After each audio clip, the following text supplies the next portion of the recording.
Hi guys, this is part 2 of the Moby Max reading that I just posted. Let's go.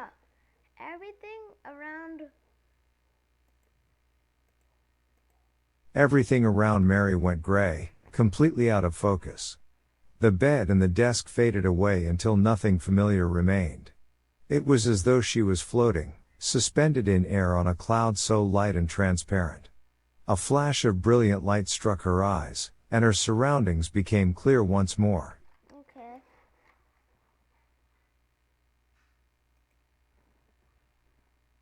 January 15, 1559. It took Mary only a moment to realize she was no longer in her bedroom.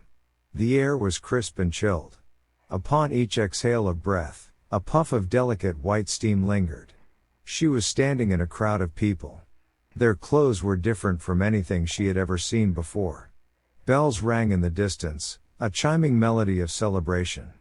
Giant fires dotted the populated street. People gathered about, warming their hands close to the flickering flames and sharing greetings. Okay, let's keep going.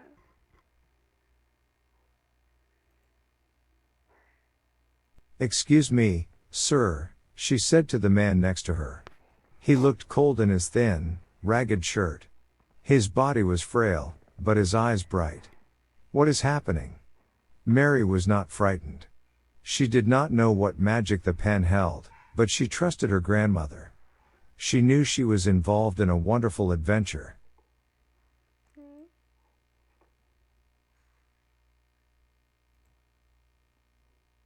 "Well, miss, you are about to witness the grandest moment in time. England has not ever known such blessing." England. Mary had never been outside her small town. She had not traveled anywhere but to Granny's house and to school. How could she be in a foreign country? She craned her neck to get a better view. All she could see was a brilliant blue carpet lining the street for as far as her eyes could travel. Okay.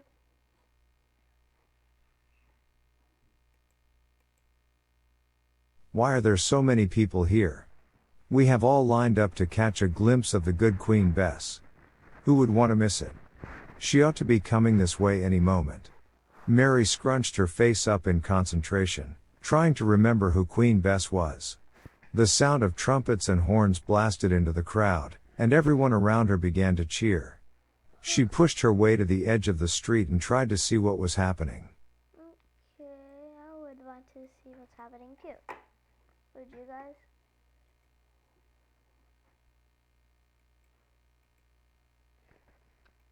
A procession of people walked toward her. Soldiers dressed in shining finery and women in fancy gowns and high hats strolled along, waving and smiling at everyone they passed. "Long live the Queen! God bless Queen Elizabeth!" Okay.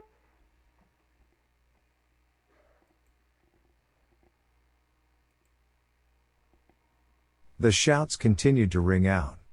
Mary felt a tug on her hand and turned to see the impoverished man again at her side. "Elizabeth is to be crowned today. It is a day to rejoice, for our Queen is home and our country safe." Okay.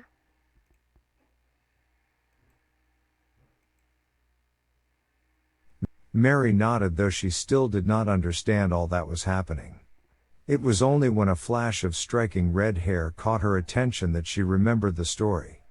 Queen Elizabeth took the throne after her sister died. She was revered by all the people, especially the commoners. Why?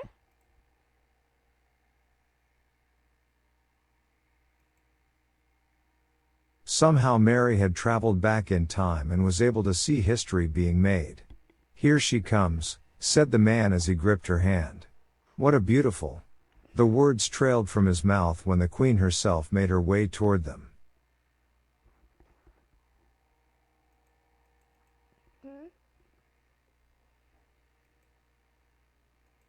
Her gown was a dazzling gold, embellished with gemstones and lace. Her fine red hair tied up high upon her head. Everything about her was powerful and strong, but her eyes were soft and kind. "Bless you, child," She whispered and squeezed Mary's hand. She looked at the impoverished man and bestowed upon him a sweet smile. "Good day, sir." She curtsied. Okay.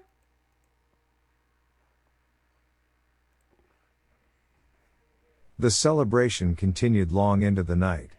Bells rang, fires blazed, and food was shared with all. Mary danced and sang.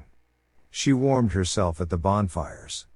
She ate sweets she never had before and gathered each memory as a cherished gift. She did not know when it would end, but she did not want to forget anything. Okay.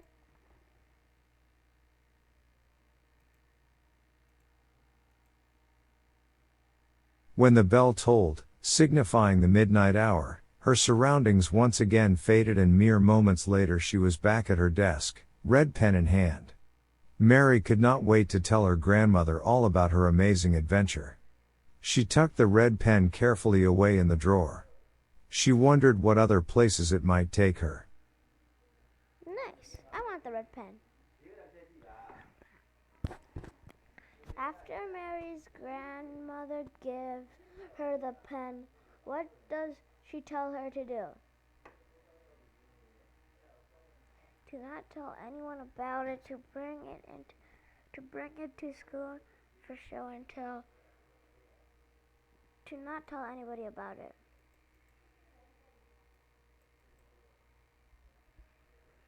Why did Mary's father no longer pay attention to her? Because he was too busy working and mourning his wife's death. Next. What event is Mary transported to do? The crowning of Queen Elizabeth.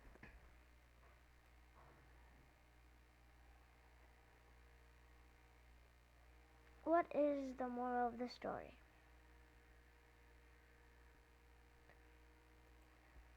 Even when our life is full of problems, we can still find joy in many places. After her mother died, how many friends did Mary have? She had few friends. Next. How could she be in a foreign country? She craned her neck to get better view. All she could see was a brilliant blue carpet lining the street for as far as her eye could travel. What does the word brilliant mean? Rich in color? Yeah. Next. The red pen is a trip back in time. Is a work of fiction or not a work of nonfiction? What is the biggest clue to this? There's a magical pen that can transfer Mary back in time. There is a magical pen that can transfer Mary back in time. Next. The red pen, a trip. Imagine that it had been told.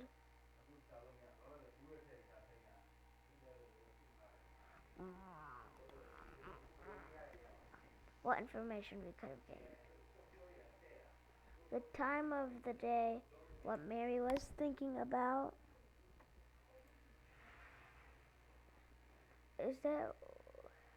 Why is there a spider web in this picture? Mary and her grandmother are in an attic. Okay. Next. Bye guys, that's all for today. Please like, subscribe, and hit the notification bell. Thank you for watching. Bye.